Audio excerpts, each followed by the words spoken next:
Hello everyone, it's James from Keeping It Anime, and today we're talking episode 36 of Bungo Stray Dogs, entitled Cannibalism Part 3.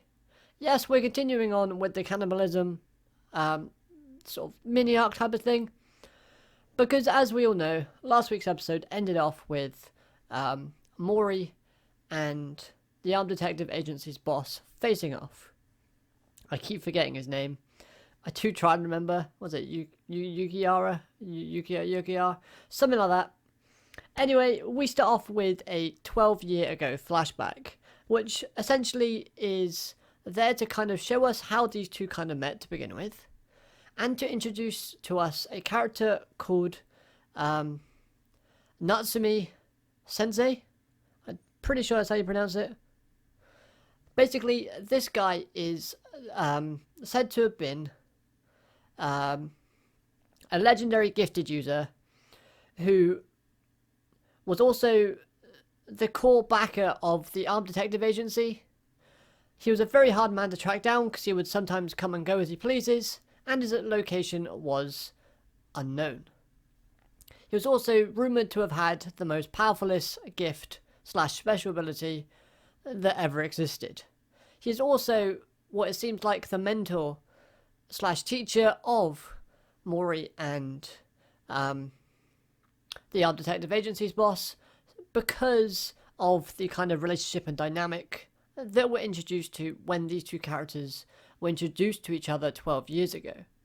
The Armed Detective Agency's boss back then was told by Natsume-sensei to basically guard Mori, to become his bodyguard and to gain his trust. So that's a bit of a background information that we're given quite early on in this episode about this new character. And it's revealed to us in this episode who this character actually is, which I'll get to in a minute. So we have this whole 12 years ago backstory while these two are fighting in present time, and I have to admit the animation in this part is different. It's pretty nice for what it is. Everything's kind of almost etched out. You have a weird kind of overlay colour. I think they use sort of like dark reds and purples and blues. You know, the typical colours that they would use in this series. But no character has like many distinctive features colour-wise. Okay, fine, the Armed Detective Agency boss does have a scarf and it looks like it's kind of orange, with his outfit being slightly tinted green. But for the most part, normal animation is kind of out the window, and it's a typical kind of oldish type of animated art style, which I really did like. It was a nice way to do a flashback, a unique way to do a flashback for an anime series.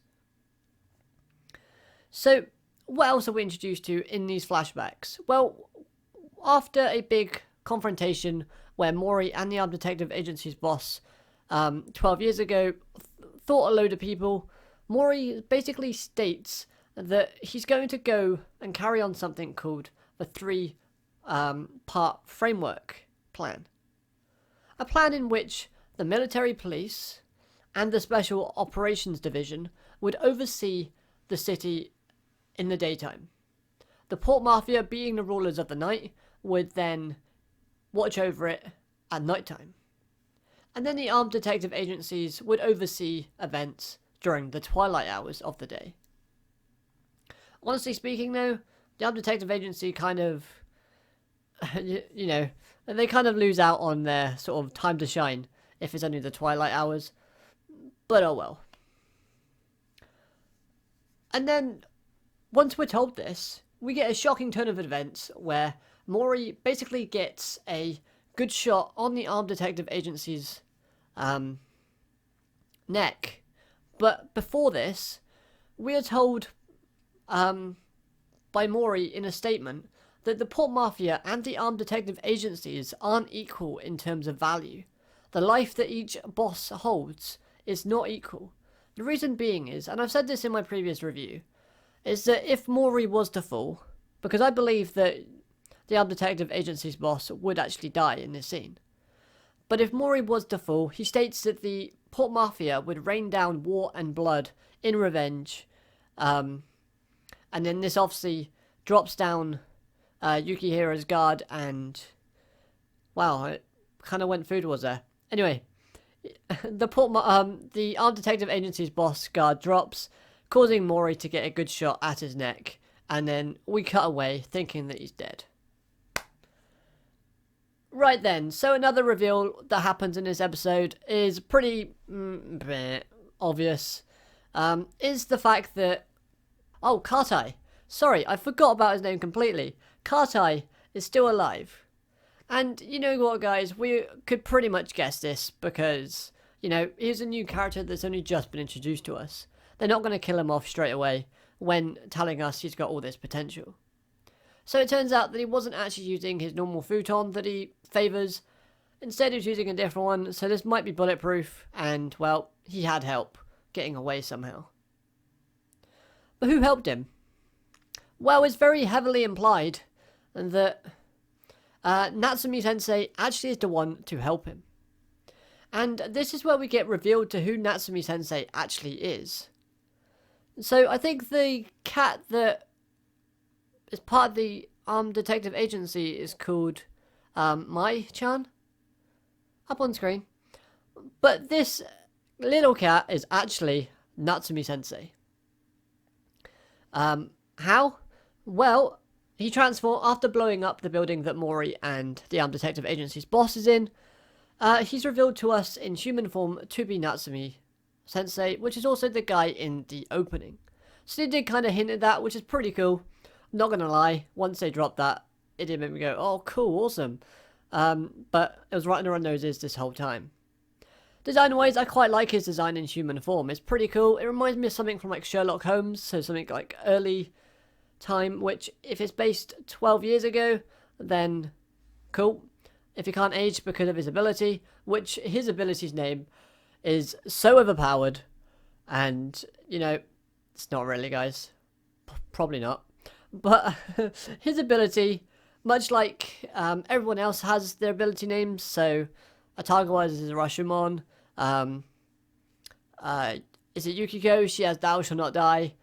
The Armed Detective Agency's boss has All Are Equal. And Natsume-sensei's, his is I Am Cat. And, he transforms into a cat. What more could you ask for? It's absolutely brilliant. So yes, that is the character that is essentially the main backer of the Armed Detective Agency and the basically kind of sensei of the two bosses of both organizations.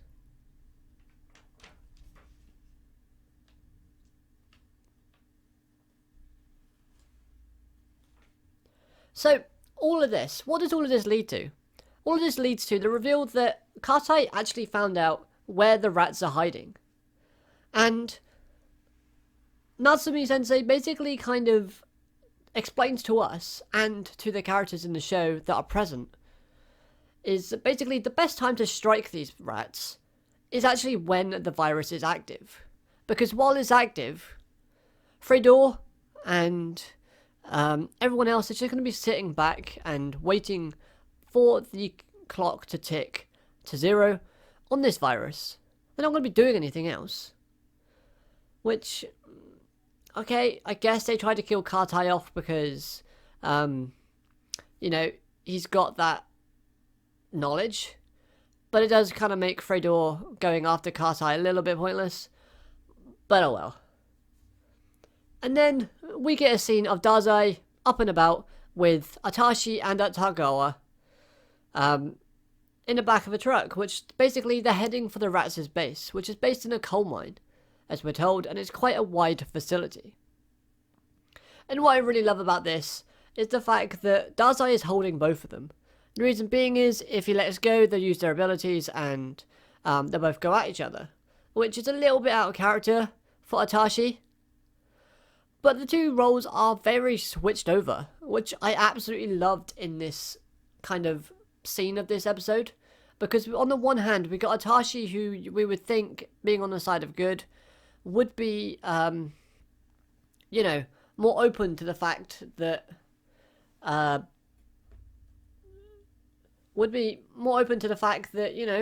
working as a team, even with the enemy, just to get the two bosses to stay alive would be a good thing. But we've got Itachi basically arguing with Dazai, saying that he's not going to work with akutagawa. And then we've got akutagawa. God, that's a hard word to kind of put into a sentence. We've got him happily sitting there, completely focused, while Dazai is holding on to him. I absolutely love that, and he's even so focused that he's just answering yes to everything. Itachi even asked what he had for dinner last night, which is just yes.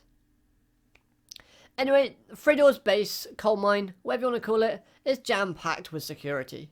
Like, this guy is very, very careful and cautious. He's got an anti-security kind of camera that is meant to basically be an anti-weapon against light snow. We all know how that can create illusions, so it stops people from sneaking in.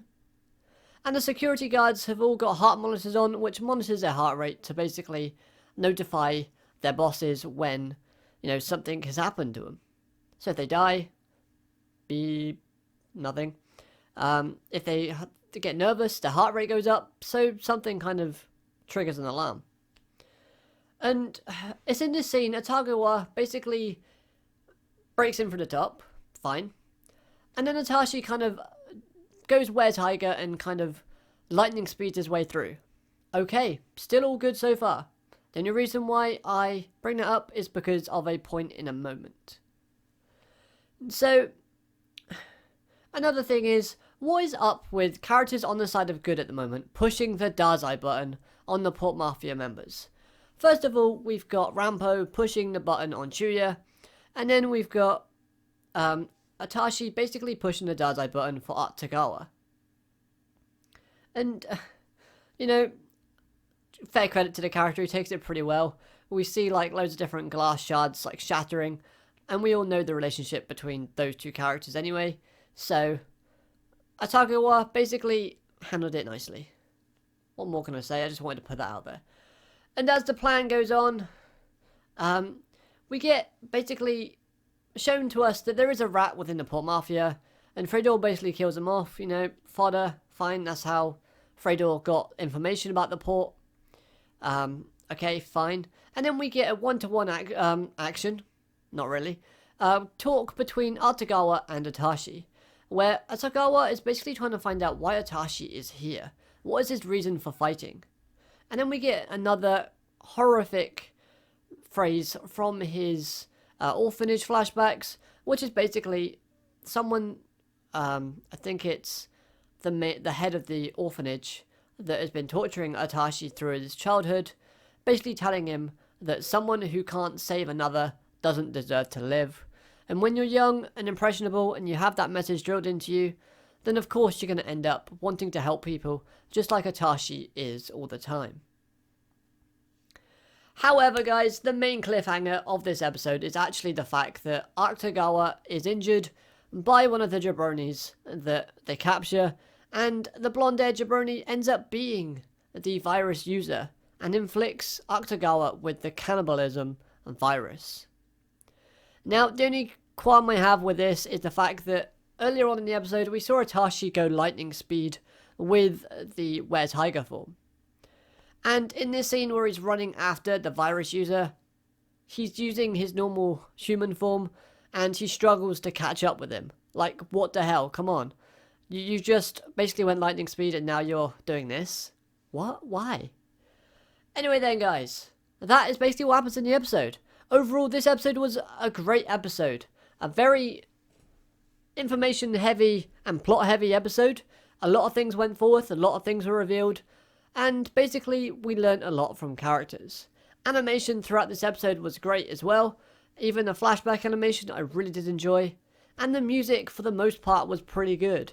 And the only gripe I have with the music is the fact that we have a weird kind of anthem, victory pose, coming from Fredo's kind of hideout when it's being shown to us playing in the background. I understand that he's quite lavish and quite sort of stuck up, or, posh. That's what they're trying to show us in this room. I don't know, it kind of didn't fit the whole episode vibe. But that's the only real criticism I have the music. Again, sound effects are all good. That little gripe about the whole lightning speed incident at the end, not going to be too harsh on it. Story purposes, whatnot. So yeah, voice acting was great overall as well. So if you haven't watched this episode, make sure to go watch them. Or if you're waiting to watch all the parts, one after the other, then, okay, wait. But realistically, we're at a point now where things are going to start going down, and I'm just interested to see where the guild fit in all this. Remember guys, the guild have not come in to the story thus far. I know we're focusing on the Port Mafia and the Detective Agency, and the rats, but why show us the guild early in the episode, early in the series, and not bring them in? And next episode might be a good episode to bring them in. Like, honestly, something could happen that requires them to come in. Anyway, that's going to do it for this review. I hope you've enjoyed. If you have, smash that like button. Subscribe if you're new so you never miss a video from me. And until next time, I hope you will have an amazing day. And, well, keep it anime. Catch you guys later. Goodbye.